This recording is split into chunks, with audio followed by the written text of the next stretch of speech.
إبراهيم وعلى آل إبراهيم في العالمين إنك حميد مجيد. قال الله تبارك وتعالى في كلامه المجيد: أعوذ بالله من الشيطان الرجيم. بسم الله الرحمن الرحيم. يسألونك عن الخمر والميسر قل فيهما إثم كبير ومنافع للناس وإثمهما أكبر من نفعهما ويسألونك ماذا ينفقون قل العفو كذلك يبين الله لكم الآيات لعلكم تتفكرون. الدنيا والآخرة. ويسألونك عن اليتامى قل إصلاح لهم خير وإن تخالطوهم فإخوانكم والله يعلم المفسد من المصلح ولو شاء الله لأعنتكم إن الله عزيز حكيم.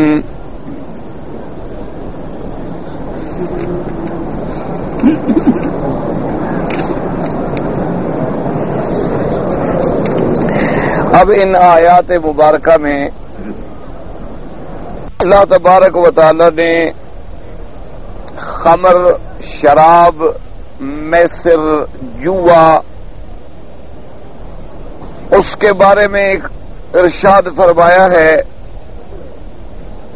اور اس کے بعد پھر وہی سوال جو پچھلی آیات میں آپ نے پڑھا کہ ہم کیا خرچ کریں اور کہاں خرچ کریں، اس کا جواب بھی اس آیت مبارک میں اللہ نے ذکر فرمایا ہے. اور اسی طرح اللہ تبارک و تعالی نے یتامہ کی ہمدردی کے بارے میں بھی ارشاد فرمایا ہے.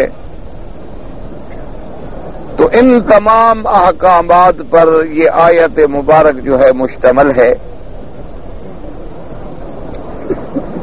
جیسے آپ نے الحمدللہ پچھلی آیات میں پڑھا ہے کہ سورۃ البقرہ میں یہ جتنی آیات مبارک آ رہی ہیں ان کو علماء کرام نے، مفسرین عظام نے ابواب البر کے عنوان کے تابع جمع کیا ہے کہ یہ ایسے احکام ہیں جن کا تعلق خیر، بھلائی، اصلاح معاشرے کے ساتھ. اور اسی طرح یہ بھی وہ سوالات ہیں جو صحابہ کرام رضوان اللہ تعالی علیہم اجمعین نے حضور صلی اللہ علیہ وسلم سے پوچھے. ان سوالات کے ضمن میں جہاں صحابہ نے اور بھی سوالات پوچھے، ایک سوال یہ بھی تھا کہ بھئی شراب کے بارے میں کیا حکم ہے اور جوئے کے بارے میں کیا حکم. زمانہ جاہلیت میں، یعنی میرے آقا نامدار سرکار مدینہ صلی اللہ علیہ وسلم کی تشریف آوری سے قبل، آپ کی بعثت سے قبل، یہ زمانہ جاہلیت ہے. اور اسی کو زمانہ فطرت بھی کہتے ہیں، کیونکہ حضرت عیسیٰ علیہ السلام کے بعد اللہ تبارک و تعالی نے پھر یعنی پورے عجم کے لیے، عرب کے لیے اور کوئی رسول نہیں بھیجا.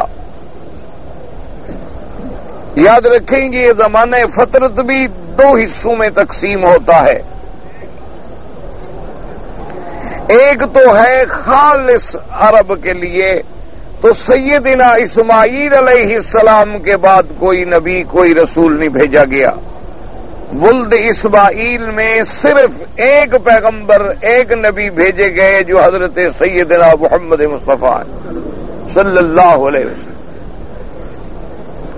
یعنی ولد اسحاق میں تو ہزاروں انبیاء آئے اور ہزاروں نبی بھیجے گئے، لیکن ولد اسماعیل میں اللہ تبارک و تعالی نے صرف آخری پیغمبر خاتم الانبیاء والمرسلین رحمت للعالمین سیدنا محمد رسول اللہ صلی اللہ علیہ وسلم کو مبعوث فرمائے۔ تو آپ یوں سمجھ لیں کہ اس اسماعیل علیہ السلام سے لے کر بھی حضور تک کوئی پیغمبر نہیں آیا، یعنی عرب میں بلد اسماعیل میں، تو ادھر سیدنا عیسیٰ علیہ السلام سے لے کر حضور صلی اللہ علیہ وسلم تک بھی کوئی نبی کوئی رسول نہیں بھیجا گیا۔ عیسیٰ علیہ السلام بنو اسرائیل کے آخری نبی تھے، آخری رسول تھے، اور ان کو اللہ تبارک و تعالی نے زندہ آسمانوں پہ اٹھا لیا۔ جب یہود بے بہبود نے انہیں قتل کرنے کی سازش کی، کوشش کی، سعی کی، تو اللہ پاک نے حضرت عیسیٰ علیہ السلام کو بے جسد ہی بے روح ہی اسی طرح زندگی میں حفاظت کے ساتھ آسمانوں پہ اٹھا لی، اور وہ آسمانوں میں موجود ہیں، اور زمانہ قیامت سے قبل عیسیٰ علیہ السلام کا نزول ہوگا، اور عیسیٰ علیہ السلام جب اتریں گے تو دمشق کے علاقے میں اتریں گے، اور پھر جب آپ تشریف لائیں گے تو اسلام کو غلبہ نصیب ہوگا۔ عیسیٰ علیہ السلام ہی آ کر صلیب کی قوت کو توڑ ڈالیں گے، دجال کو باب لد میں قتل کریں گے، اور پوری دنیا میں اللہ کی رحمت سے پھر عدل، امن، ایمان، اسلام غالب آ جائے گا۔ تو اب عیسیٰ علیہ السلام کے بعد سے لے کر میرے پاک نبی صلی اللہ علیہ وسلم سرکار کے درمیان میں تقریباً 600 سال کا فاصلہ ہے۔ ویسے بھی اگر نظر ڈالیں آپ آدم علیہ السلام سے لے کر حضرت عیسیٰ علیہ السلام کے ادوار تک، جوں جوں دور گزرتا گیا لوگ مزید زیادہ سے زیادہ عقل میں، علم میں، تمدن میں زیادہ یعنی سمجھدار ہوتے گئے، زیادہ باشعور ہوتے گئے، زیادہ مکمل ہوتے چلے گئے۔ اسی طرح اگر تاریخ انسانیت پہ نظر ڈالی جائے تو یہ 1200 سال کا جو دور ہے نا، عیسیٰ علیہ السلام سے لے کر بعد میں 600 سال، اور عیسیٰ علیہ السلام کے زمانے سے قبل بھی 600 سال، یہ تقریباً ایک ایسا دور ہے کہ اس میں تقریباً یعنی مخلوق جو تھی، لوگ جو تھے، وہ ہر لحاظ سے کافی متمدن ہو چکے تھے۔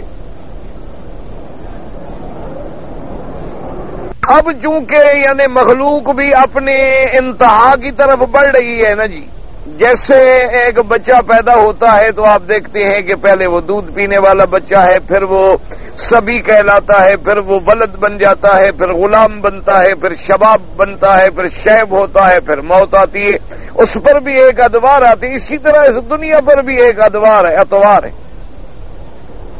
کہ اس کی ابتدا جو ہے اللہ تبارک و تعالی نے عمران کی ابتدا حضرت آدم علیہ السلام سے فرمائی۔ تو اسی طرح پھر ہر بات میں، لغات میں، زبانوں میں، لسان میں اور لباس میں، کھانے پینے میں، آہستہ آہستہ آہستہ آہستہ یہ قوم جو ہے یہ ترقی کرتی چلی گئی۔ اب جب قوم کی ترقی کی انتہا ہوئی تو پھر یہ واپس ہوگی، تنزل ہوگا، اور اس کے بعد انتہا ہوگی۔ قاعدہ ہے، قدرت ہے، زمانہ اللہ پاک نے اسی طرح بنایا ہے۔ آپ دیکھیں گے دن چڑھتا ہے، پھر آہستہ آہستہ آہستہ زوال ہوتا ہے اس کا، اور اس کے بعد جا کر پھر غروب ہو جاتا ہے۔ اسی طرح چاند دیکھ لیں، ہلال ہے، پھر جناب قمر ہے، پھر بدر ہے، پھر زوال ہے۔ یہ ایک نظام عالم ہے جو اللہ تبارک و تعالی نے بنایا ہے، ہر چیز اپنی انتہا پہ پہنچ کے پھر واپس ہوگی۔ اب جب دور بالکل اپنے آخری عروج کا دور آیا تو پھر ضرورت تھی کہ ایک ایسا کامل، مکمل اور جامع دین بھیجا جائے جو قیامت تک کے لیے کام آئے، تو وہ دین اسلام تھا، اور وہ نبی سیدنا محمد مصطفیٰ صلی اللہ علیہ وسلم، کیونکہ اب نبوت کا سلسلہ ختم ہو گیا، رسالت کا سلسلہ ختم ہو گیا۔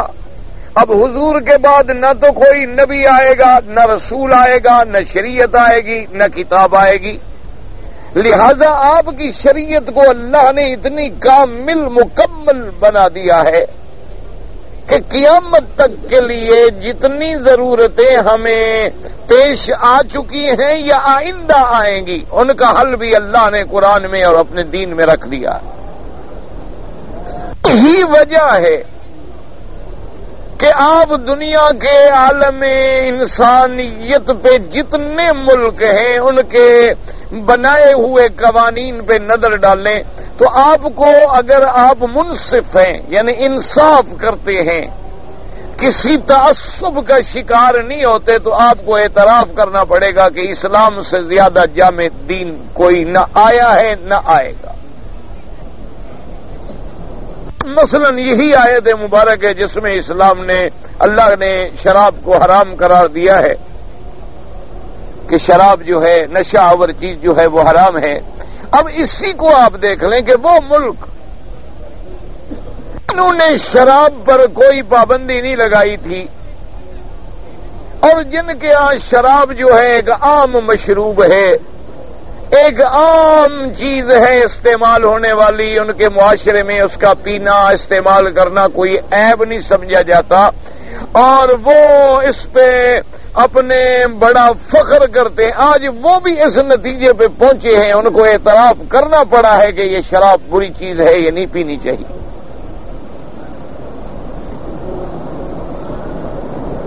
اب وہ بھی مجبور ہو گئے وہ بھی اپنے ملکوں میں کافر ملکوں میں آپ جائیں تو آپ کو قدم قدم پہ بورڈ نظر آئیں گے وہ آپ کو فلمیں دکھائیں گے وہ آپ کو اس کے نقصان بتلائیں گے وہ آپ بڑے بڑے پوسٹر بنا کے لگائیں گے کہ بھئی یہ بڑی خطرناک چیز ہے اس سے بچیں.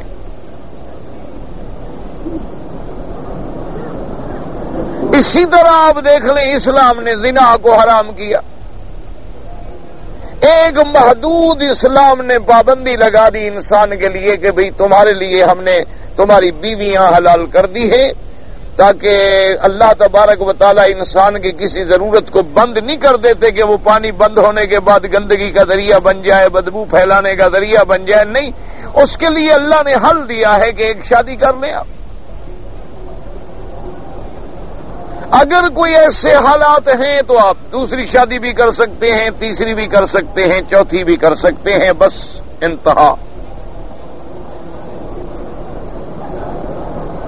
تو جن لوگوں نے اور جن معاشروں میں زنا پہ کوئی پابندی نہیں تھی وہ کہتے تھے کہ یہ عجیب بات ہے بھئی حریت ہے آزادی ہے.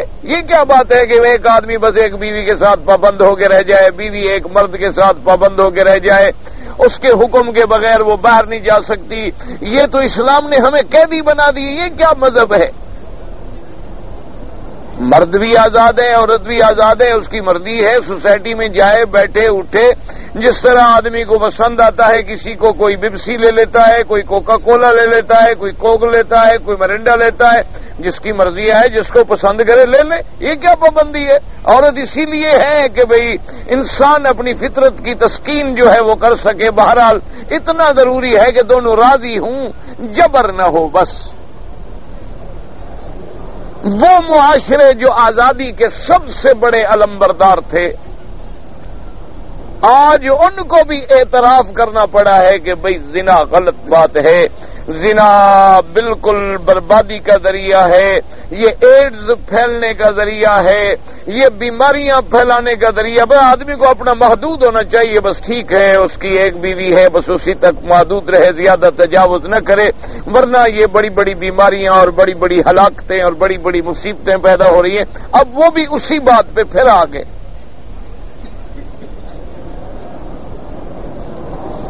آپ نے دیکھ یعنی چھوٹی سے چھوٹی بات اور بڑی سے بڑی بات آپ لے لیں. اسلام نے قرآن میں موجودہ باقاعدہ آیات موجود ہیں کہ والوالدات یرضعن اولادہن کہ والدات جو ہیں مائیں جو ہیں وہ اپنے بچوں کو دودھ پلائیں. اسلام اس پہ زور دیتا. اچھا اب ان لوگوں نے جناب کیا کیا نئے نئے ڈبے بنا دیے بوتلیں بنا دی فیڈ کرنے کے لیے انہوں نے نپلز بنا دی اور وہ جی ماں کے اندر جراثیم ہوتے ہیں بیماریاں ہوتی ہیں پھر وہ بچے کو لگ جائیں گی بچے کو باہر کا دودھ پلائیں، اس میں ہم نے تمام ضروریات مکمل کر دی ہیں۔ اب جناب چلتے چلتے پھر اسی نتیجے پہ آ گئے۔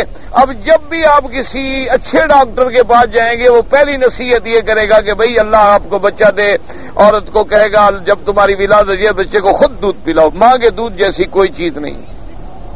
پھر اسی بات پہ آ گئے، اور جو مائیں دودھ نہیں پلاتی وہ اپنے سینے کے کینسر میں زیادہ مبتلا ہوتی ہیں بنسبت ان عورتوں کے جو دودھ پلاتی ہیں۔ اللہ کا ایک نظام تھا نا جی، اللہ نے بچے کا غذا بھی بنا دیا اور ماں کے سینے کو صاف کرنے کا ایک ذریعہ بھی بنا دیا۔ اللہ تبارک و تعالیٰ اس کی حفاظت فرماتے تھے، ایک رحمت تھی اللہ کے قانون میں، ظاہر میں بھی باطن میں بھی۔ جنہوں نے نہیں مانا تھا وہ بھی آج اسی جگہ آ گئے۔ میرے اپنے ایک دوست ہیں جو بہت بڑے ڈاکٹر ہیں، ان کا انٹرنیشنل لیول پہ بڑے بڑے سیمینار ہوتے ہیں تو اس میں وہ شرکت کرتے ہیں، وہ کینسر کے بڑے ماہر ڈاکٹر ہیں۔ تو ان سے میں نے پوچھا کہ بھی اس دفعہ سیمینار میں آپ جب گئے تو وہاں کیا طے ہوا؟ انہوں نے کہا جی وہاں خلاصہ یہ ہے کہ انہوں نے کہا کہ کینسر سے بچنا ہے تو جو اسلام کی زندگی ہے وہ اختیار کرو۔ انہوں نے کہا خلاصہ یہ نکلا کہ بھی عورت جو ہے وہ پاکی کا خیال رکھے، ایام حیض میں کوئی غلطی نہ کرے، حیض کے بعد وہ غسل کرے، اپنے بدن کو صاف کرے، نفاس کے اندر اپنے آپ کو صاف رکھے، نظافت کا خیال کرے، صفائی کا خیال کرے، غسل کا پاکی کا خیال کرے، اپنے خامد کے علاوہ کسی غیر سے کبھی ملاقات نہ کرے۔ انہوں نے کہا یعنی خلاصہ یہ نکلا، انہوں نے یہ تو نہیں لکھا کہ اسلام کا نام تو نہیں لیا اس لیے کہ سب کافر تھے، لیکن وہی چیزیں جو اسلام کی تعلیمات ہیں انہوں نے کہا کہ اس سے اگر بچنا ہے تو پھر انہی تعلیمات پہ عمل کرنا ہوگا، اس کے علاوہ کوئی ہمارے پاس حل نہیں۔ اسی طرح دیکھیں ایک مسواک کرنا سنت رسول پاک ہے صلی اللہ علیہ وسلم۔ اچھا بظاہر بڑا معمولی سی بات ہے کہ بھئی ایک مسواک لے لیا، منہ صاف کر لیا بس، لیکن اسلام نے فرمایا کہ مسواک جو ہے حضور نے فرمایا مطہرۃ للفم ومرضات للرب، یہ تیرے منہ کی صفائی کا بھی ذریعہ، تیرے رب کی رضا کا بھی ذریعہ۔ کیوں؟ جتنا منہ صاف ہوگا اتنی اللہ کا ذکر پاکی سے کرو گے، اور جتنی اللہ کا ذکر پاکی سے کرو گے اللہ کی رضا نازل ہوگی، رحمتیں نازل ہوں گی۔ اور محدثین نے لکھا ہے کہ مسواک کرنے کا 70 فائدہ ہے، اور ان میں سے جو سب سے چھوٹا فائدہ ہے وہ یہ ہے کہ مسواک کرنے والوں کا خاتمہ اللہ ایمان پہ کر دیتے ہیں۔ اب انہوں نے جناب برش بنائے،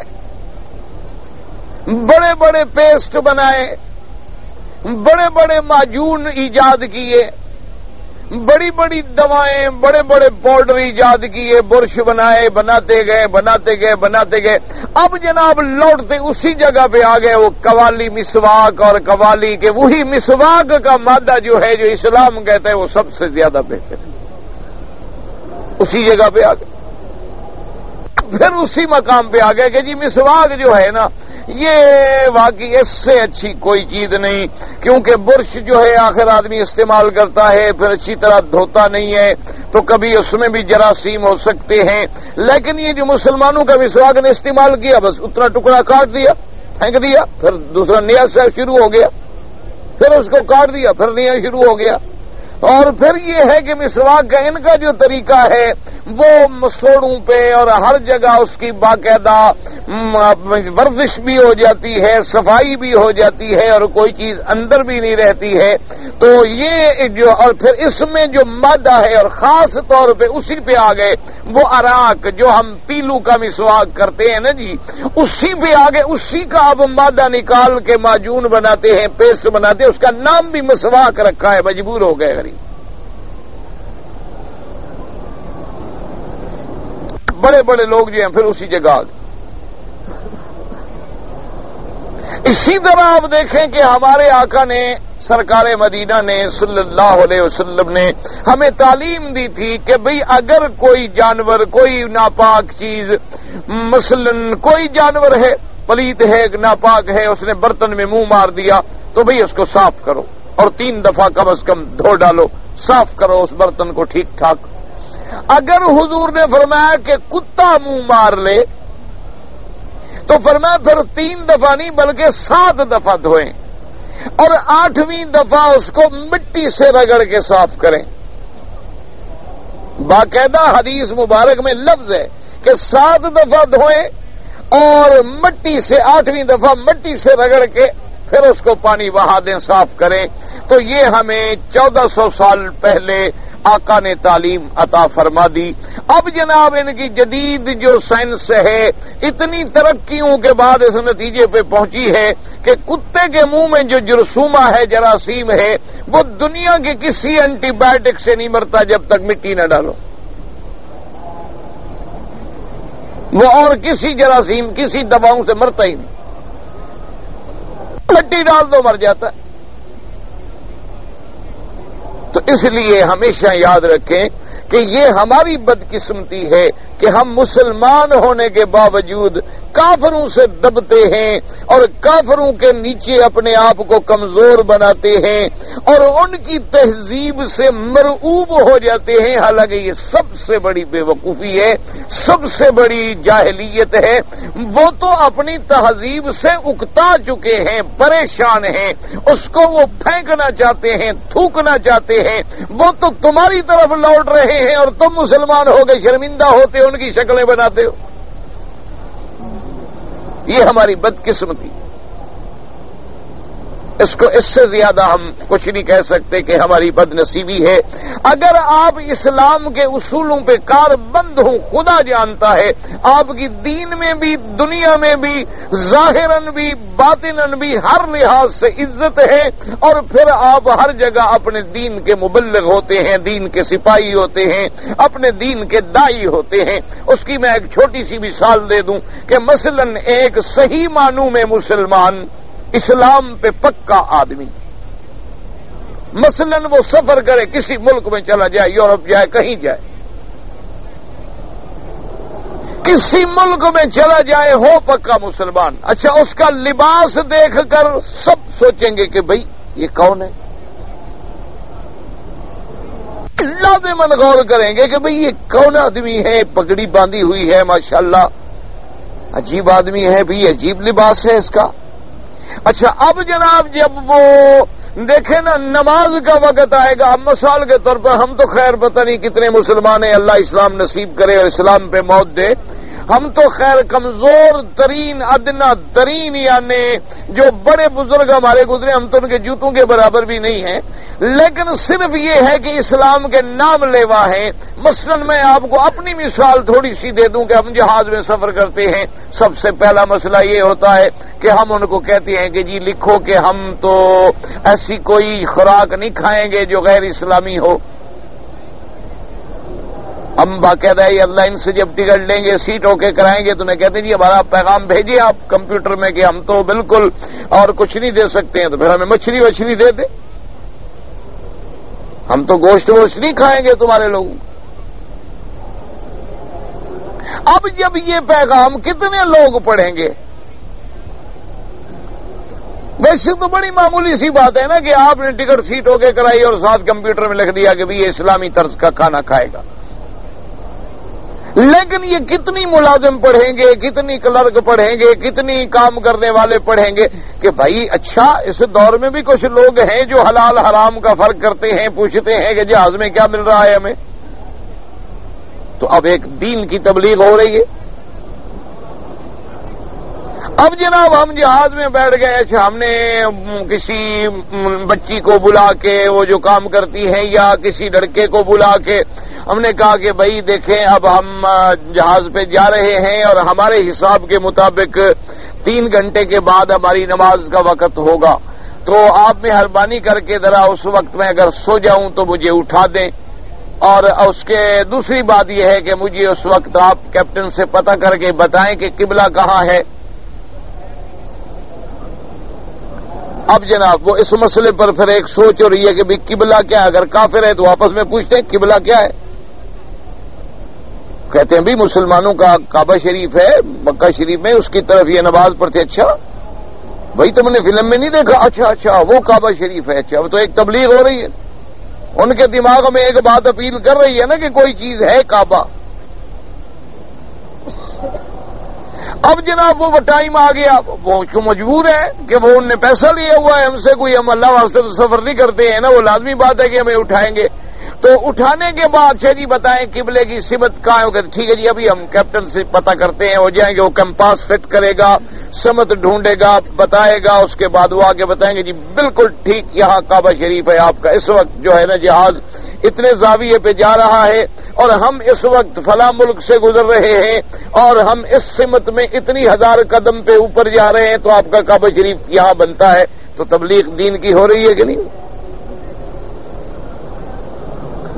اب جناب ہم نے وضو کرنا ہے، انہوں نے کہا جی وضو کرنا ہے اور میرے پاس تو چپل وپل ہے نہیں، مہربانی کریں کوئی چپل لائیں. جی چپل تو نہیں، اچھا بھی کچھ جراب لے آئیں. کچھ تو وہ دیں گے نا ہمیں، ان کو دینا پڑے گا. ٹھیک ہے جی. اچھا بھی ہم نے نماز پڑھی، مصلی نہیں، کوئی بلینکٹ لائیں صاف. چاہیے ہم کہاں بچھائیں؟ انہوں نے کہا جی دیکھیں اب یہاں تو آپ یہاں گزارا ہو جائے گا. ہاں جی ہو سکتا ہے. ٹھیک ہے جی پھر آپ یہاں کھڑے ہو جائیں. اچھا اب ہم نماز پڑھیں گے، دیکھ رہے تو یہ تبلیغ ہو رہی ہے کہ نہیں بھی؟ یہ کیا ہے آخر؟ ایک آدمی ہاتھ باندھ کے کھڑا ہے، پھر رکوع میں جا رہا ہے، پھر کھڑا ہو رہا ہے، پھر سجدے میں جا رہا ہے. تو مسلمان کا تو پورا بدن مبلغ ہے، دائی ہے، تبلیغ کر رہا ہے، جہاں جہاں گزر رہے ہو اسلام پھیلا رہے ہو. اس کے مقابلے پہ اگر میں بھی 3 پیس سوٹ پہن لوں، ٹائی وائی لگا لوں ٹھیک ٹھاک جناب، اور انگریزی بال بنا کے جا کے بیٹھ جاؤں، نہ روزہ نہ ٹوپی نہ نماز نہ حلال نہ حرام، ان کو کیا ضرورت ہے مجھے؟ دیکھیں میرے جیسے تو کروڑ روز اترتے ہیں، ایسے سوٹ والے روز دفعہ ہوتے رہتے ہیں، ان کو کیا ضرورت ہے؟ میرے بارے میں غور کریں، مجھے کیوں دیکھیں؟ میں ان کے لیے کوئی نئی چیز تو نہیں ہوں نا. اس لیے ہمیشہ یاد رکھیں، آپ پورے عالم کی تاریخ پڑھ لیں کہ عرب سے تاجر بھی اگر کسی ملک میں پہنچ گیا تو وہاں اسلام آ گیا. صحابہ کہیں پہنچ گئے، 1 صحابی پہنچ گیا، 2 صحابی پہنچ گئے، 3 صحابی پہنچ گئے، ملک مسلمان ہو گیا. وجہ کیا تھی؟ کہ وہ اسلام کا سچا نمونہ تھے، اسلام کا ماڈل تھے. اور ہمیں دیکھ کر جو لوگ اسلام لانا چاہتے ہیں وہ بھی بھاگ جاتے ہیں.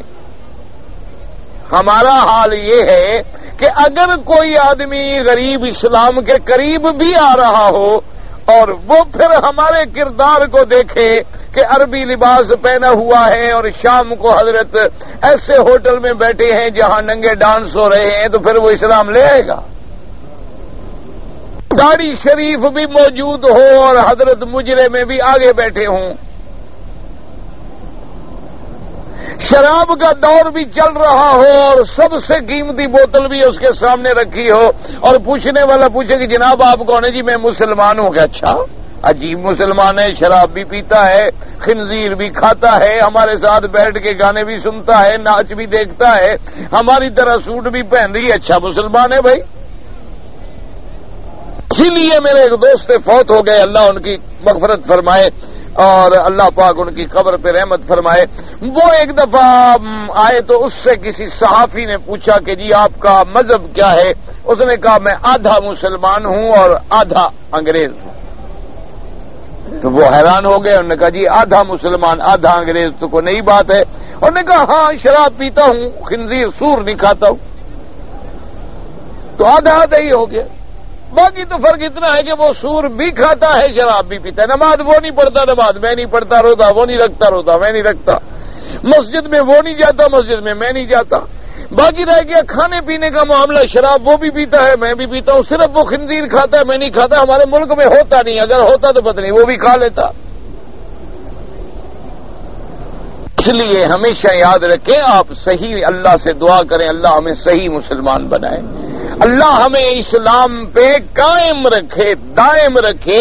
اور اسلام تو اتنی بلند مذہب ہے کہ اس پہ ہم فخر کریں، فخر اننی من المسلمین. قرآن کیا کہتا ہے، انبیاء نے کیا کہا، وَأُمِرْتُ أَنْ أَكُونَ أَوَّلَ الْمُسْلِمِينَ وَقَالَ إِنَّنِي مِنَ الْمُسْلِمِينَ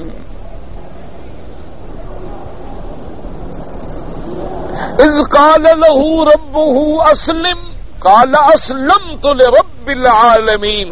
اسلام تو فخر والی چیز ہے کہ اگر آپ کو اللہ نے مسلمان بنایا ہے تو آپ شکر کریں، آپ اللہ کا حمد کریں اور آپ لوگوں کے سامنے فخر سے کہیں کہ ہم مسلمان ہیں، ہم بندوں کے بنائے ہوئے قانون کے پابند نہیں، ہم اس خالق مالک کے قانون پہ چلنے والے ہیں جس نے ہمیں پیدا کیا۔ ہمارے لیے تو باعث فخر ہے یہ بات۔ تو اب جناب مسئلہ سمجھیں کہ صحابہ نے پوچھا کہ میرے مدنی پاک یہ آپ ہمیں بتلائیں کہ شراب جو ہے اور جوا جو ہے اس کے بارے میں اسلام کا کیا حکم ہے، کیونکہ شراب عام پی جاتی تھی اور جوا عام کھیلا جاتا تھا۔ اچھا، بظاہر ان کو شراب میں اور جوئے میں کچھ نہ کچھ فائدے بھی ہوتے تھے، کبھی جوئے میں جیت گیا یکدم پیسہ آ گیا بغیر تکلیف کے۔ اچھا، شراب میں بظاہر ان کو کچھ طاقت مل گئی، کچھ گرمی مل گئی، کچھ پینے کے بعد سرور آیا، نشہ آیا، غم بھول گئے، پریشانی بھول گئے، کچھ ایسی چیزیں تھیں جو انہیں بظاہر فائدہ مند بھی نظر آتی تھیں، لیکن جو عقل سلیم رکھتے تھے، جو قلب سلیم رکھتے تھے، ان کو بہرحال یہ ناگوار گزرتی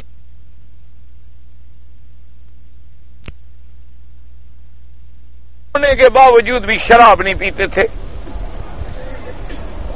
کافر ہونے کے باوجود زنا نہیں کرتے تھے، کافر ہونے کے باوجود جھوٹ نہیں بولتے تھے۔ یہ کوئی حدیث میں موجود ہے کہ اسی جبل صفا پر، یہ جو صفا کی پہاڑی ہے جہاں سے آپ صفا دوڑتے ہیں، اسی صفا پہ بیٹھ کے میرے آقا نے جب مکے کی عورتیں اسلام لانے کے لیے آئی اور آپ نے ان سے بیعت لی اسلام پر، تو آپ نے جب یہ آیت مبارک تلاوت فرمائی کہ اللہ یشرکن باللہ شیئا ولا یسرقنا ولا یزنینا، کہ بھئی تم بیعت اس بات پہ کر رہی ہو کہ اللہ کے ساتھ شرک نہیں کرو گی، چوری نہیں کرو گی اور زنا نہیں کرو گی۔ تو بی بی ہندہ بول پڑی۔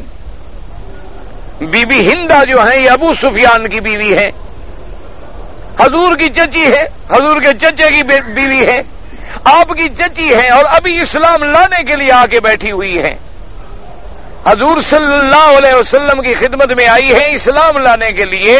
تو یہ بی بی ہندہ جو ہے یہ پہلے اسلام کی سب سے بڑی دشمن تھی، لیکن اللہ نے اسلام نصیب کر دیا۔ تو جب حضور نے کہا کہ بیعت کرو، پہلی بیعت میں یہ ہے کہ شرک نہیں کرو گی، دوسری شرط یہ ہے کہ چوری نہیں کرو گی، اور تیسری شرط یہ ہے کہ زنا نہیں کرو گی اسلام لانے کے بعد۔ تو بی بی ہندہ سے صبر نہ ہو سکا، اس نے کہا اب تزنی الحرۃ یا رسول اللہ، اس نے کہا حضور آپ ہم سے ایسی شرطیں کیوں لے رہے ہیں، کوئی شریف عورت بھی زنا کر سکتی ہے؟ یہاں تو گندی عورتیں کرتی ہیں، کنیزائیں کرتی ہیں، غلام عورتیں کرتی ہیں، خبیث قسم کی عورتیں کرتی ہیں، کوئی شریف عورت خاندانی عورت بھی زنا کر سکتی ہے، ہم سے کیا ضرورت ہے بیعت میں یہ شرط لینے کی؟ زنا کا تو ہم سوچ بھی نہیں سکتے، یعنی اندازہ کرو کافر عورت ہے، لیکن چونکہ قریش کی عورت تھی، خاندان کی عورت تھی، تو اس زمانے میں بھی شرفاء کے نزدیک زنا نہیں تھا۔ اچھا، ایسے لوگ بھی گزرے ہیں جو کافر تھے لیکن بتوں کو سجدہ نہیں کیا، جیسے حضرت ابو بکر صدیق رضی اللہ تعالیٰ عنہ نے زمانے کفر میں بھی کبھی سجدہ نہیں کیا، حضرت علی رضی اللہ تعالیٰ عنہ نے بھی کفر کے زمانے میں بھی سجدہ نہیں کیا، لیکن حضرت علی تو چلو ابھی بچے تھے اسلام لے آئے، حضرت ابی بکر تو جوان ہو گئے لیکن کفر میں بت کو سجدہ نہیں کیا، غیر اللہ کو سجدہ نہیں کیا۔ اسی طرح کافی لوگ تھے معاشرے میں جن کو شراب میں اور جوئے میں برائی نظر آتی تھی کہ بھی یہ ہے بری چیز، کہ ایک آدمی ٹھیک ہے ایک داؤ لگاتا ہے 1000 کا اور لاکھ کا مالک بن جاتا ہے، لیکن کبھی کبھی پھر لاکھ چلا بھی تو جاتا ہے، بھوکھا ہو کے بیٹھا ہوتا ہے باہر کپڑے بیچ کے۔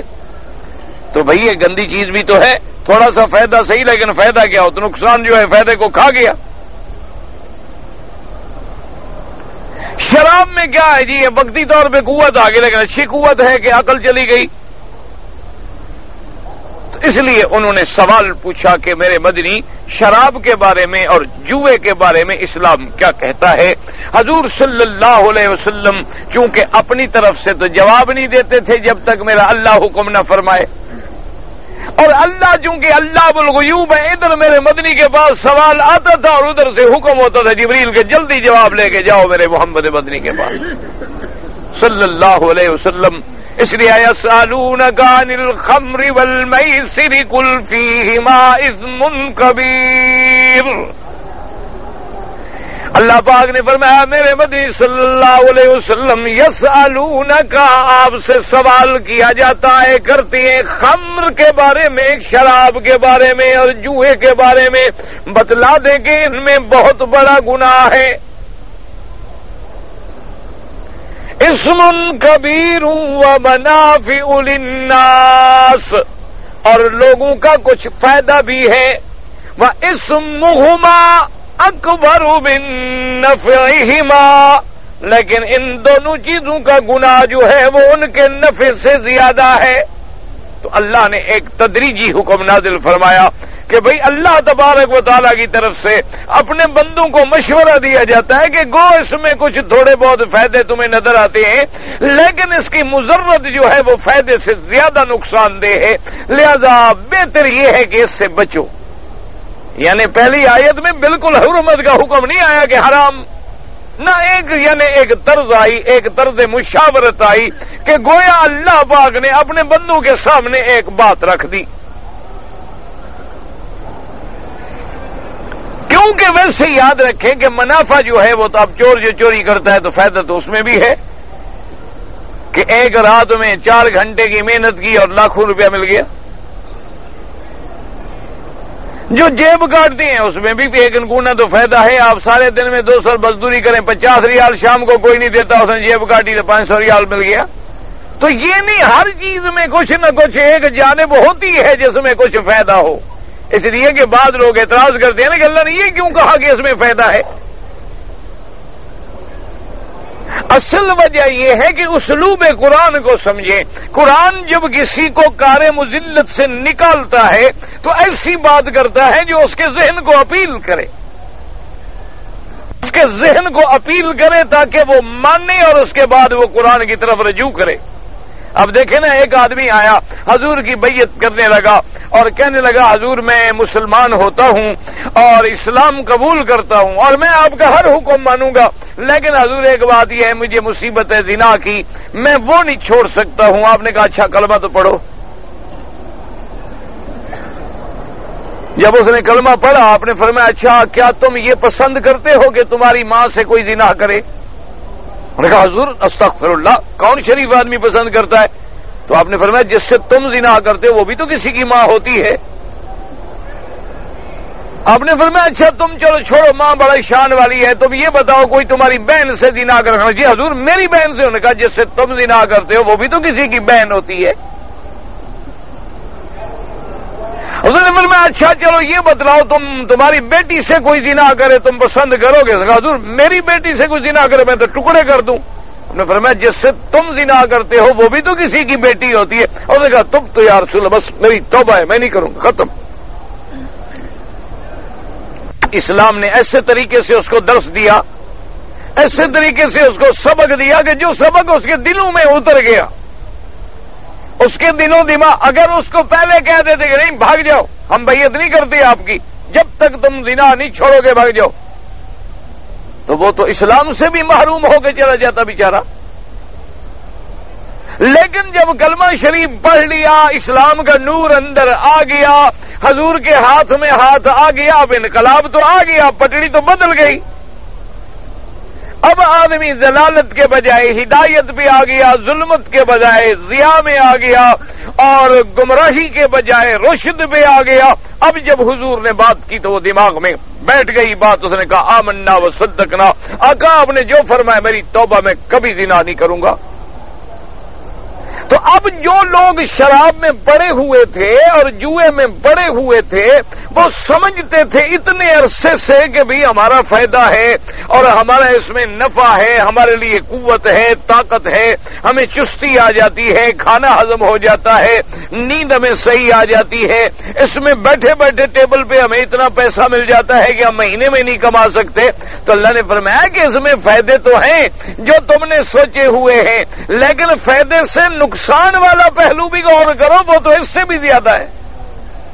تم صرف منافع پہ نظر رکھ رہے ہو لیکن مضرت پہ نظر نہیں رکھ رہے ہو۔ تو اسلام نے ایک ایسی بات کی جو اس کے دماغ میں اتر جائے، جیسے کہ ایک اللہ کے ولی کی خدمت میں ایک آدمی آیا، کوئی بڑا آدمی تھا، بڑے کسی امیر کا، کسی راجیہ مہاراجے کے بیٹا تھا، ماں باپ کی دولت تھی، اور لوگوں نے، اس کے عزیزوں نے سوچا کہ بھئی اب یہ تو بہت بگڑ تگڑ گیا، اس کا کوئی حل کریں، کسی بزرگ کے پاس لے جائیں، شاید ان کی صحبت میں یہ ٹھیک ہو جائے۔ تو ایک اللہ والے کی خدمت میں لے آئے، انہوں نے کہا جی ہمارا نوجوان ہے اور اللہ نے بڑی دولت دی ہے اور مہربانی کریں آپ اس کو بیعت کر لیں، مرید بنا لیں اور دعا کریں اللہ اس کو ہدایت کر دے۔ تو آپ نے کہا اچھا ٹھیک ہے۔ پوچھا ہاں بیٹا کیا بات ہے؟ اس نے کہا دیکھیں جی بات یہ ہے کہ میں بڑا سیدھا سا آدمی ہوں، میں ایک بات یہ ہے آپ کی بیعت کرنے کے لیے مجھے یہ ساری برادری مجبور کر کے لے آئی ہے، میرا کوئی منشا ونشا بیعت کا پہلے تو ہے ہی نہیں۔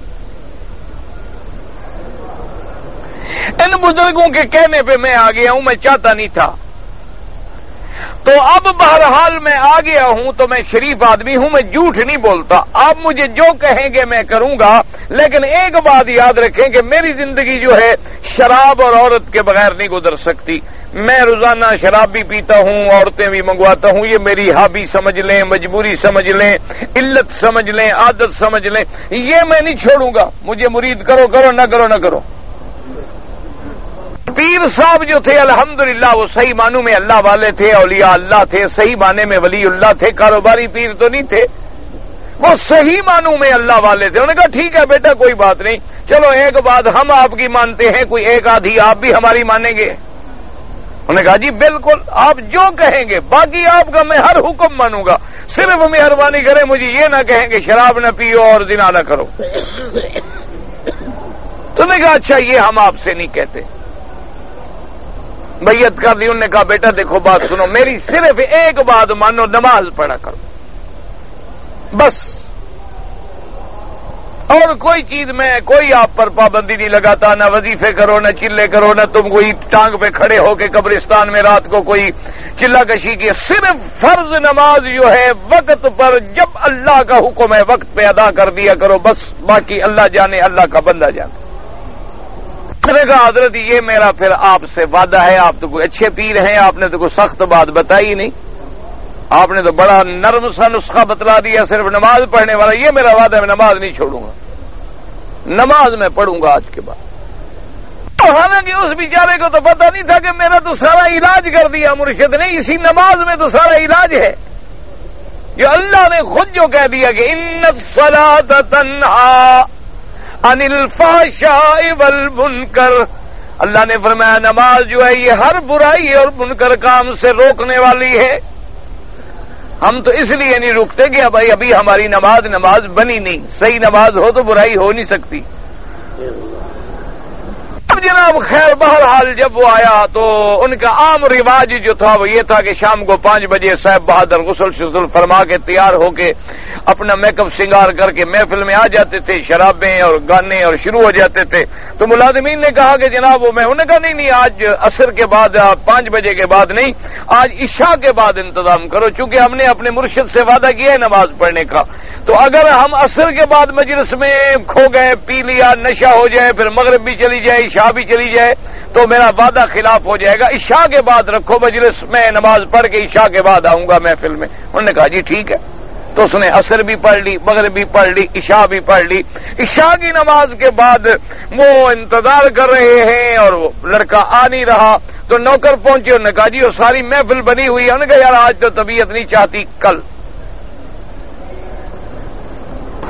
کل آ گئی، فجر کی نماز پھر نصیب ہو گئی، ظہر پھر نصیب ہو گئی، عصر پھر نصیب ہو گئی، مغرب پھر نصیب ہو گئی، عشاء پھر نصیب ہو گئی، اور عشاء کے بعد وہ پھر آ گئے کہ جناب محفل تیار ہے۔ انہوں نے کہا یار یہ ہے بڑی بے حیائی کے بعد کہ عشاء کی نماز پڑھ کے ابھی خدا سے وعدہ کر کے آ رہا ہوں کہ ایاک نعبد و ایاک نستعین اور اہدنا الصراط المستقیم، اور نماز سے نکل کے گندے راستے پہ آ جاؤں، یہ شرم والی بات چھوڑو، بس ختم۔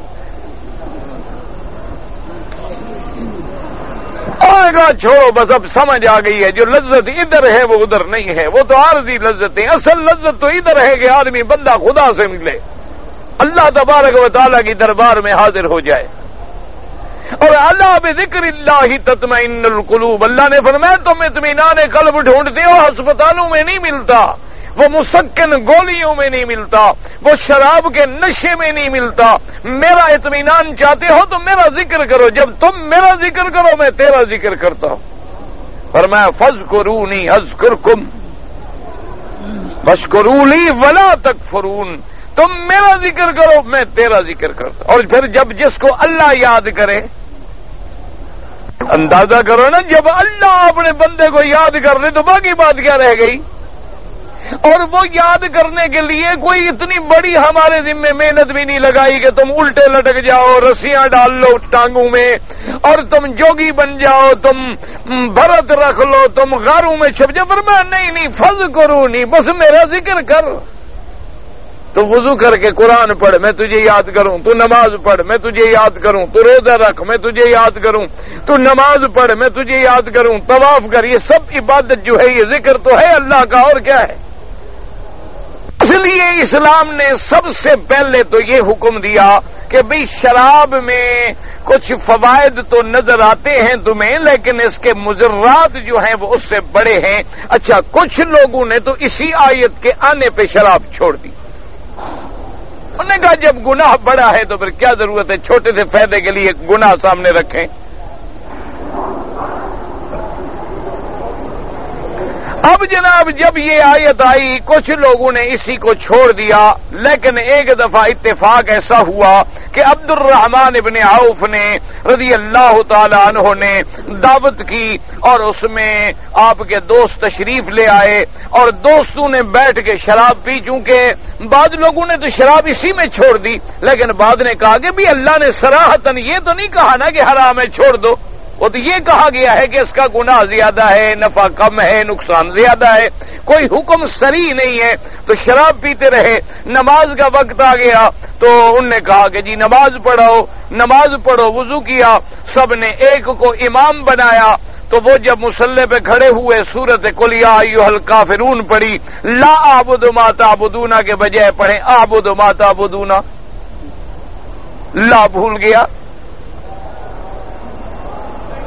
اسی حالت میں نماز پڑھا دی، امام بھی نشے والا، مقتدی بھی اسی طرح، جیسے آج کل ہمارا حال ہے، جیسے امام ویسے مقتدی، دونوں اللہ کا فضل ہے، ٹھیک ہے الحمدللہ گاڑی چل رہی ہے۔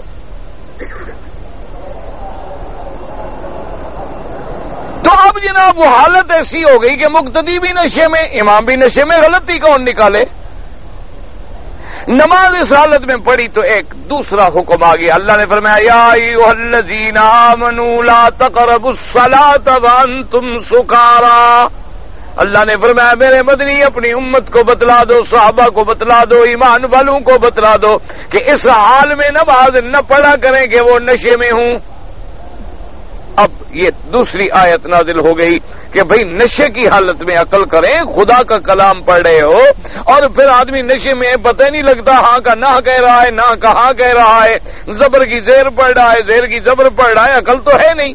تو اس لیے ایسی حالت میں تو اب کچھ لوگ اس آیت سے رک گئے کہ یار چھوڑو، جب نماز جیسی عبادت اس بلا سے صحیح نہیں ہو سکتی تو اس کا استعمال کرنے کی کیا ضرورت ہے۔ کچھ لوگوں نے تو اس دوسری آیت پہ آ کے شراب کو چھوڑ دیا، لیکن کچھ لوگوں نے کہا کہ بھئی حکم یہ ہے کہ نشے کی حالت میں نماز نہ پڑھو، لہذا ٹھیک ہے ہم نماز کے وقت نہیں پیئیں گے، عشاء کے بعد پی کے سو جائیں گے، صبح کی نماز تک نشہ اتر جائے گا۔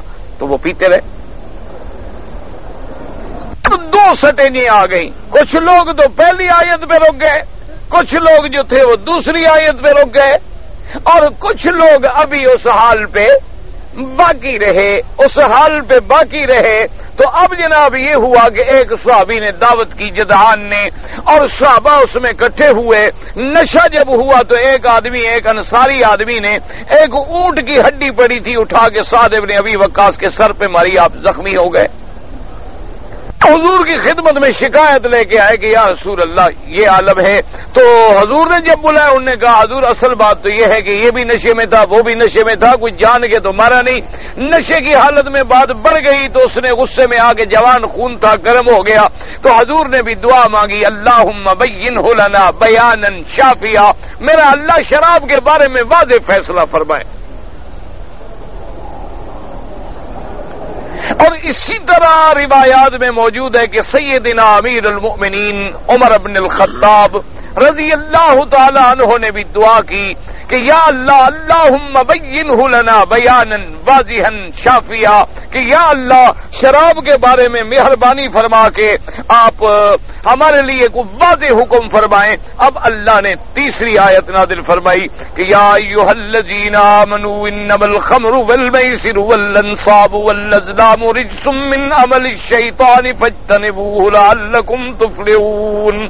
اللہ نے فرمایا کہ ایمان والو، خمر، شراب، میسر، جوا، انصاب، بت، ازلام، وہ تیر جو بتوں پر جا کے تم ڈالتے ہو، یہ سب جو ہیں پلید ہیں، یہ سب جو ہیں نجس ہیں، رجس ہیں، یہ شیطانی عمل ہے، ان سے بچ جاؤ، ہٹ جاؤ، چھوڑ دو ان کو.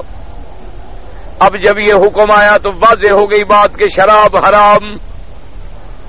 حضور صلی اللہ علیہ وسلم نے حکم دیا منادن ینادی فی سکک المدینہ، آپ نے فرمایا ایک صحابی مدینے کی گلیوں میں آواز دو، ندا لگاؤ کہ اللہ نے شراب حرام کر دی. تو جب شراب کی حرمت کا حکم آیا تو صحابہ کہتے ہیں کہ ایسے معلوم ہوتا تھا کہ جیسے بارش میں ندیاں بہتی ہیں نا، ایسے شراب مدینے کی گلیوں میں بہ رہی تھی اور کئی دن تک گلیوں میں اس کے اثرات پانی کے باقی رہے. لیکن پیالہ ہاتھ میں تھا تو وہیں پھینک دیا. اس نے کہا بس ختم، اب حرمت کا حکم آ گیا، خلاص آج کے بعد نہیں. تو اللہ نے اپنے بندوں پہ رحمت کی کہ ایک عادت کو بدلنا جو ہے یکدم ان کے لیے بڑا مشکل تھا، تو تدریجی حکم نازل کیا گیا.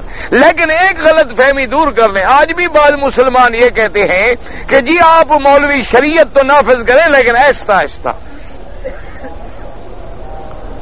یعنی 40 سال میں تو ایک آدھا قانون بنا لیں، پھر 40 سال کے بعد دوسرا، پھر 90 سال کے بعد تیسرا، پھر 200 سال کے بعد چوتھا، تو انشاءاللہ قیامت آ جائے گی اور اسلام مکمل نہیں ہوگا، ہمارا کام چلتا رہے گا. تو یہ آہستہ آہستہ اس زمانے کی بات ہے جب کفر تھا، کفر کے بعد اسلام آیا. اب تو مسلمانوں کے لیے آہستہ آہستہ کیا مانا؟ وہ تو ابتدائے جاہلیت کا دور تھا، کفر کا دور تھا، لوگ کفر سے اسلام میں آئے تھے. یعنی آج بھی اگر کوئی کافر مسلمان ہوتا ہے تو اس کے ساتھ ہم نرم پہلو رکھیں گے تاکہ مؤلفۃ القلوب میں ہے وہ آہستہ آہستہ اسلام میں مثبت ہو جائے. لیکن مسلمان یہ کہے کہ جی مجھے آہستہ آہستہ حکم دیں، ابھی میں 5 سال تو صرف فجر کی نماز پڑھوں گا، اگلے 10 سال میں ظہر بھی ملا لوں گا انشاءاللہ، اور پھر 20 سال جب اور گزریں گے تو عصر تک میں آ جاؤں گا، جب 100 سال کا بوڑھا ہو جاؤں گا گھر والے نکال دیں گے تو پھر 5 نمازیں پڑھ لوں گا. جب عمر بالکل جواب دے دے گی، گھٹنے جواب دے دیں گے، گھر میں کھانسی سے کوئی بیٹھنے نہیں دے گا تو حج پہ چل پڑوں گا، کیونکہ گھر والے تو رہنے نہیں دیتے. وہ کہتے ہیں اچھا ابا جان آپ جائیں، ماشاءاللہ سبحان اللہ، کعبہ شریف کی زیارت کرو، کیونکہ وہ تنگ ہوتے ہیں. وہ کہتے ہیں انشاءاللہ وہاں مرے گا جان چھوٹے گی، قصہ کہانی ختم. نہ دفن کا مسئلہ، نہ کفن کا مسئلہ، نہ قبر کا مسئلہ.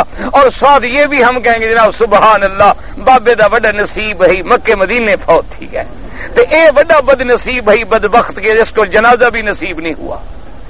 یہ اگلی بات نہیں کرتا کہ اس کا تو نصیب تھا تمہارا بھائی کہ تم باپ کے جنازے کو کندھا بھی نہ دے سکے، تم باپ کا جنازہ بھی نہ پڑھ سکے، منہ بھی نہ دیکھ سکے، وصیت بھی نہ کرا سکے کہ باپ نے کیا فیصلہ کیا ہے.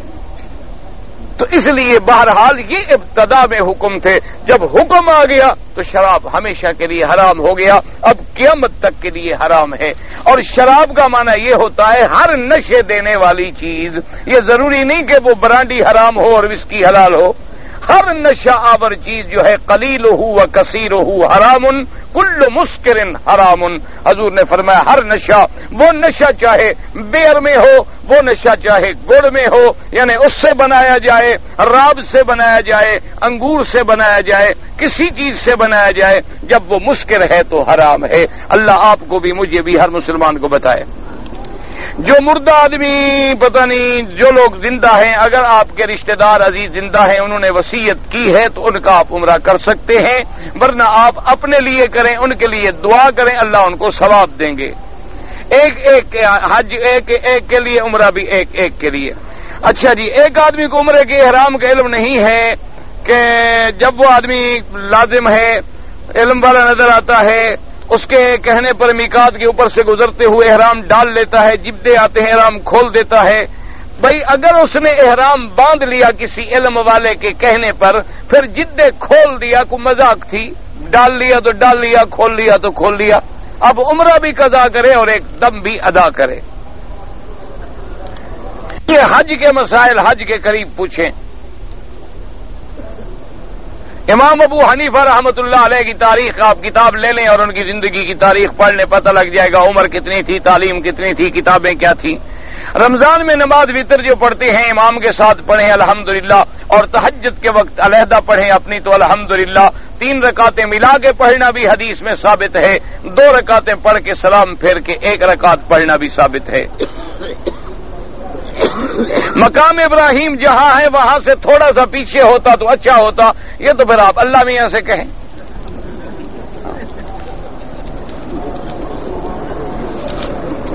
پھر وہ اور آدمی آئے گا، وہ کہے گا اور پیچھے ہوتا تو اچھا ہوتا۔ پھر ہم اس کو صفا مروا لے جائیں تو وہ کہیں گے جی اور ذرا پیچھے ہوتا تو اور اچھا ہوتا، اور موقع ملے گا تو تم لے جاؤ گے وہاں، تبرک کے لیے رکھ لو گے۔ کیونکہ آپ دیکھیں نا جی، جتنے انبیاء علیہ السلام کے جبے، دستار، پگڑیاں مبارک، تلواریں، حضرت علی کی ذوالفقار، یہ سارا کچھ مکے مدینے میں کچھ ہے بلا؟ یہ سب آپ کے ملک میں ہے نا؟ نہیں ناراض نہ ہوں بھائی، مکے مدینے میں جہاں یہ پیدا ہوئے یہاں تو کچھ ہونا چاہیے تھا نا۔ نہیں الحمدللہ ہمارے بس میں نہیں، ورنہ مقام ابراہیم کیا کعبہ شریف بھی لے جائیں ساتھ، لیکن یہ لے بھی جاؤ تو فرق نہیں پڑتا، کعبہ یہی رہے گا، یہ جگہ تو نہیں بدل سکتی نا۔ بہرحال جی، ہمارے گھر میں مسجد ہے، 10 رکعت تراویح پڑھتے ہیں تو باقی ہم گھر میں پڑھ لیں، ٹھیک ہے کوئی بات نہیں۔ اگر آدمی کی نظر لگ جائے، معلوم ہونے کے بعد نظر لگنے والا غسل کر کے پانی دے دے، ہاں اصول یہ ہے کہ نظر لگ گئی ایک آدمی کی، یہ حدیث مبارک میں ہے، تو اس آدمی جس کی نظر لگی ہے اس کو کہو کہ کسی برتن میں کھڑے ہو کے اچھی طرح غسل کرے، پورے بدن پہ پانی بہائے اور وہ پانی نیچے جمع ہو جائے، وہی پانی جس پہ نظر لگی اس پہ ڈال دو تو فوراً شفا ہو جاتی ہے۔ نماز جنازہ میں امام صاحب 1 سلام پھیرتے ہیں، 1 بھی جائز ہے، 2 بھی جائز ہے، کوئی ایسا مسئلہ نہیں۔ نمازیوں سے آگے نہ گزرا کریں، مجبوری ہو تو سجدے کی جگہ سے دور گزریں۔ حرم کی حدود کہاں تک ہے وہ لکھا ہوا ہے ماشاءاللہ، ادھر سے تنعیم ہے، ادھر سے عرفات کے قریب ہے، وہ حدود موجود ہیں لکھی ہوئے، سب وہاں پر 1 لاکھ کا ثواب ملتا ہے۔ تبلیغی جماعت کے ساتھ جانا چاہیے، بالکل جانا چاہیے، دین سیکھنا چاہیے، وہ ایک ایسی جماعت ہے الحمدللہ جو لوگوں کو دین سکھاتی ہے۔ اچھا جی، کچھ لوگ حضور کے روضے مبارک پہ سلام نہیں پڑھتے کہ کل من علیہا فان، کل من علیہا فان کا یہ معنی تو نہیں کہ سلام نہ پڑھو، کل من علیہا فان کا معنی تو یہ ہے کہ ہر چیز پہ فنا آئے گی، موت آئے گی، اس میں کسی کو شک ہے، موت آئی، سب ہوا، لیکن اللہ نے یہ تو خود فرمایا نا کہ شہید پہ موت بھی آئے تو مردہ نہ کہو، تو وہ کل من علیہا فان ان پہ نہیں لگتا، صرف نبیوں پہ لگتا ہے۔ اللہ ہدایت دے، اللہ پاک آپ کو سلام نصیب کرے، ہمیں بھی نصیب کرے۔ اگر کوئی آدمی عمرے ویزے پہ آئے تو حج کر سکتا ہے، اگر قانونی اجازت مل جائے تو حج کرے، ورنہ اپنے آپ کو نہ خراب کرے اور نہ ملک کو بدنام کرے، پھر جب اللہ اجازت دے، توفیق دے تو پھر آئے۔ چوری رہنے سے کیا فائدہ ہے؟ حج تو ہو جائے گا، لیکن کیوں اپنے آپ کو پریشان کرتے ہو؟ مسجد الحرام میں عورتیں جو ہیں پردہ نہیں کرتی، اللہ ان کو ہدایت دے، ان کو ہاتھ لگ جائے، خود نہ لگائیں، غلطی سے لگے، اللہ معاف کرے۔ آمین اونچی کہیں تب بھی اللہ سنتے ہیں، آہستہ کہیں تو سنتے ہیں، کیونکہ اللہ کے آگے سب برابر ہے۔ اگر میں نواریہ میں رہتا ہوں، مدینہ پاک جاؤں، واپس وہاں کیمپ آؤں، تو پھر آپ کو احرام کی ضرورت نہیں ہے، سیدھا مکے آئیں تو احرام باندھیں، چارپائی پہ نماز پڑھیں، کوئی مجبوری ہو، ورنہ زمین پہ کھڑے ہو کے پڑھیں۔ میں نے خواب دیکھا کہ میرے ہاتھ سے کسی کا قتل ہو گیا ہے اور فلاں، کوئی ایسی بات نہیں، خواب صحیح بھی ہوتے ہیں، الٹ بھی ہوتے ہیں، ایسی کوئی مسئلہ نہیں خطرناک ہونے کا۔ انشاءاللہ اللہ تبارک و تعالی آپ کو توفیق دیں گے، آپ کسی برائی کو مٹائیں گے، کوئی ضروری تو نہیں کہ آپ بندے کو قتل کریں۔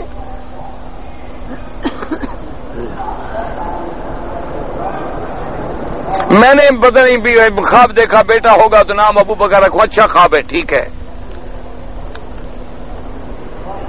ایک آدمی نے چچی کا دودھ پیا، جس کا دودھ پیا وہ ماں بن جاتی ہے، اس سے یا اس کی اولاد سے اس کا نکاح نہیں ہو سکتا جن کے ساتھ دودھ پیا۔ کیا رخسار سے بال کاٹنا درست ہے؟ کوئی حرج نہیں۔ اگر میں جانتا ہوں کہ میرا فلاں رشتہ دار کی کمائی حلال نہیں ہے تو میں ان کے گھر میں جا کے کھانا کھاؤں، اگر 100% حرام ہے تو پھر تو نہ کھائیں۔ اگر حلال حرام دونوں ملے ہوئے ہیں تو ضروری تو نہیں کہ آپ کو حرام کھلا رہا ہے، ہو سکتا ہے آپ کو حلال والے حصے سے کھلایا ہو۔ پھر رشتہ داری نہ توڑیں اور ان کو نصیحت کریں کہ وہ حرام سے بچیں۔ سینے سے واپسی پر انہوں نے احرام نہیں باندھا تو بہرحال یہ ہے کہ اگر ان کی نیت عمرے کی تھی اور زیارت کی تو لازمی ہے وہ عمرہ بھی کریں اور دم بھی دیں۔ امام صاحب کے ساتھ 2 رکعت پڑھی عشاء کی، باقی 2 رکعت جو ہیں کھڑے ہو کے، بعض امام ابو حنیفہ رحمۃ اللہ علیہ کے اصحاب کا فتویٰ ہے کہ کچھ نہ پڑھے، کھڑے رہے، چپ کر کے 2 رکعتیں پوری کر لے۔ بعض فرماتے ہیں کہ نہیں، سورت فاتحہ پڑھے اور جو پہلے سورت چھوٹ گئی ہے وہ سورت بھی پڑھے اور 2 رکعتیں پوری فرمائے، دونوں طریقے یعنی جائز ہیں۔ ہم مکہ مکرمہ میں رہتے ہیں، حج کا ارادہ ہے، جب حج قریب آئے تو مسئلہ پوچھ لینا۔ حج حرم شریف میں فرض نماز کا 1 لاکھ کے برابر ہے، نماز قضا پڑھوں اس کا بھی اللہ 1 لاکھ کا ثواب دے گے انشاءاللہ۔ پورے قرآن کی پہلی سورت فاتحہ ہے، ترتیب میں، کہ ترتیب قرات میں، تنزیل میں پہلی آیات جو ہیں اقرا باسم ربک الذی خلق، اس کے بعد پھر مدثر کی آیتیں اتری، پھر سورت مزمل کی آیتیں اتری۔ تنزیل علیحدہ ہے، ترتیل علیحدہ ہے۔ طواف کرنے کے بعد بال کٹوا دیے، بال کٹوا کر صفا مروہ دوڑا تو دم پڑ جاتی ہے، کیونکہ پہلے بال کٹوانا ناجائز تھا۔ دم کا بکرا مکے میں ذبح کریں اور مکے کے مسکینوں کو کھلائیں، اپنے ملک میں نہیں کر سکتے۔ میں جب مدینے سے آیا میری عمرہ کی نیت نہیں تھی، میں اپنے نورانی کیمپ میں اترنا چاہتا تھا، لیکن مجھے پھر مکے آنا پڑا، پھر کوئی دم نہیں آپ پر، کیونکہ آپ کی نیت وہاں کی تھی۔